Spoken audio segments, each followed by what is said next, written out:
হয়েছে। এমনকি তারা বাংলার জমিনে যে দেশে আল্লাহু আকবারের সুরে সূর্য ওঠে, যে দেশে আল্লাহু আকবারের সুরে সূর্য ডোবে, সে দেশের মধ্যে নাস্তিকতার জয়লাভ ছড়িয়ে দেওয়ার জন্য, সেই পশ্চিমাদের কালচার সৃষ্টি করার জন্য, মিল্লাতে ইব্রাহিমকে ধ্বংস করে দেওয়ার জন্য তারা আমার দেশের শিক্ষা ব্যবস্থায় শরীফ শরীফের গল্প ঢুকিয়ে দিয়ে আমার দেশের শিক্ষা সিলেবাসকে কলঙ্কিত করেছে। শিক্ষা ব্যবস্থা নিয়ে যখন কথা বলেছে, প্রাক বিশ্ববিদ্যালয়ের আসিফ মাহতাব যখন এ বিষয়ে কোনো আন্তর্জাতিক সম্মেলনে বলেছে, সারা বাংলাদেশকে যখন এ বিষয়ে জানিয়ে দিয়ে বই থেকে পাঠ্যপুস্তক থেকে শরীফ শরীফের গল্পগুলো ছিঁড়ে আস্থা করে নিক্ষেপ করেছে, তখন প্রাক বিশ্ববিদ্যালয় থেকে আসিফ মাহতাব স্যারকে চাকরিচ্যুত করে দিয়ে তারা প্রমাণ করে নিয়েছে তার স্বাধীন বাংলাদেশে বসে যে দেশের রাষ্ট্রধর্ম ইসলাম, সে দেশে বসে ইসলামের পক্ষে যদি কেউ কথা বলে তাহলে তারা তাকেও বাতিল করে দিবে, তাকে চাকরিচ্যুত করে দিবে। এটা করে তারা প্রমাণ করে দিয়েছে তারা সর্বদা বাতিলের পক্ষে থাকবে। এদেশে তারা ইসলামকে মোচন করে দিয়ে বাতিলের কালিমা লেপন করবে। আমরা তাদেরকে বলে দিতে চাই, আসিফ মাহতাব স্যারের চাকরিচ্যুত করে দেওয়া হয়েছে, একের পর এক ষড়যন্ত্র দিয়ে আমাদেরকে ঘায়েল করা হচ্ছে। কিন্তু আমি তাদেরকে জানিয়ে দিতে চাই, যদি ট্রান্সজেন্ডার মতবাদী এই বিস্ফোরা আমার দেশের সমাজে বাস্তবায়ন করতেই চাও, যদি স্বাধীন বাংলাদেশের মধ্যে, যদি এই ইসলামী রাষ্ট্রের মধ্যে তোমরা ট্রান্সজেন্ডারকে স্বীকৃতি দিতেই চাও, তাহলে তোমাদের জন্য স্পষ্ট পেগাম, এদেশের মধ্যে তাদেরকে স্বীকৃতি দিতে হলে সর্বশেষ মুসলমানের লাশের উপর দিয়ে তোমাদেরকে যেতে হবে। আমরা আমাদের ইতিহাস ঐতিহ্যকে ভুলে যাইনি, আমরা আমাদের ইতিহাস ঐতিহ্যকে ভুলে যেতে পারি না। আমরা মুসলমান, আমরা বীরের জাতি, আমরা খালিদ বিন ওয়ালিদের উত্তরসূরি। তোমরা ইসলামকে দমন করার জন্য প্রস্তুতি নিবা, আমরা মাথায় কাফন পেঁচিয়ে ময়দানে বেরিয়ে আসবো। একের পর এক ষড়যন্ত্র করে আমার দেশ থেকে ইসলাম মুছে দিতে চায়। আজকে দুঃখ আর পরিতাপের কথা কার কাছে বলবো? কবিতার ভাষায় বলেছিলাম, ফুল বাগানকে ধ্বংস করার জন্য একটা হুতুম পেঁচা যথেষ্ট।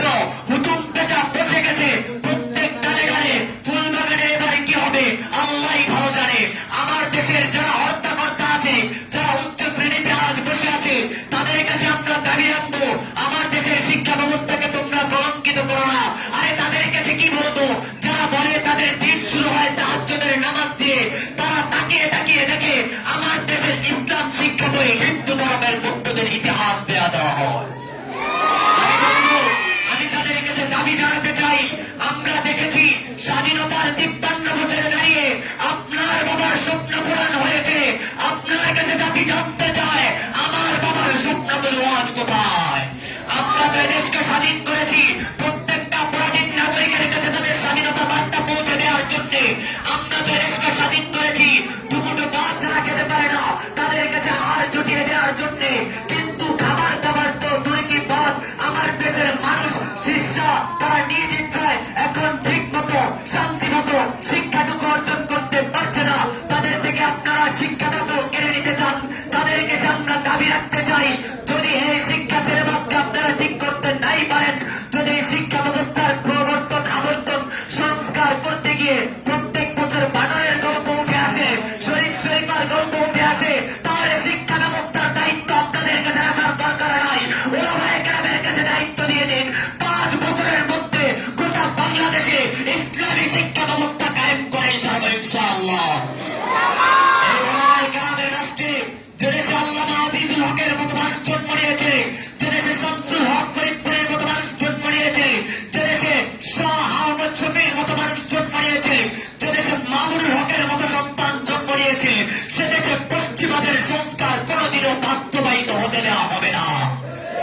আমার মুসলমান জাতি সর্বশেষ আপনাদের কাছে একটাই দাবি রাখবো, আমি আপনাদের হাতে পায়ে করজোর করে দাবি জানিয়ে দিতে চাই, তারা বিভিন্ন ফিতনা দিয়ে আপনাদেরকে বঞ্চিত, আপনাদেরকে আবদ্ধ করে রাখতে চায়, তারা ট্রান্সজেন্ডার দিয়ে নারীকে পুরুষ, পুরুষকে নারী বানাতে চায়, তারা কাদিয়ানীদের মাধ্যমে আহমদী মুসলিম জামাত চালু করে তারা মুসলমানদেরকে অমুসলিম বানাতে চায়, তারা হিজবুত তাওহীদের মাধ্যমে মুসলমানদেরকে কোরআন সুন্নাহ থেকে দূর করতে চায়। আপনি হয়তো মনে করতে পারেন এগুলো তাদের ছোটখাটো কোনো চিন্তা, কিন্তু আপনাদের কাছে পেগাম পৌঁছে দিতে চাই, ওই পশ্চিমা বিশ্ব এই চিন্তার উদ্ভট আবিষ্কার করে আর তারা আমাদের কাছে এগুলো সাপ্লাই করে। আমি আপনাদেরকে বলবো, যদি প্রত্যেকে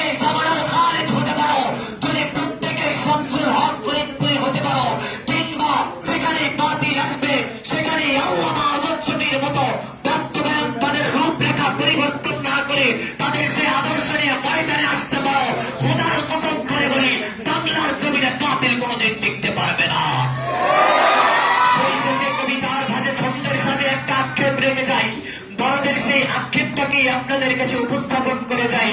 কিন্তু আজ কোথা রাখি লাজ ডুবিল কি ভাগ্য তারা, আমরাই একদিন গড়েছি কুরুতুবা খোরাসান বুখারা। আমরা জেনেছি জ্ঞান আলো, কত জাতি উজ্জ্বল হলো, শিক্ষক কেন শিষ্য হলো, এ ঘর কেন আধার বলো। ভুলেছি অতীত, কেটেছি শিকড়, আছে কি ভবিষ্যৎ, কাপেলা হেজাজের তুর্কিস্তানের ধরেছে প্রান্তপথ। সালাফের পথে মুক্তি খালাফের ইমাম মালিকের বাণী, রসমে আজমে রুহে বেলালের সঞ্জীবনী। সে যুগের মুসলিম বুখারী, এ যুগের মাদানী কাশ্মীরি। সে যুগের মুসলিম বুখারী, এ যুগের মাদানী কাশ্মীরি।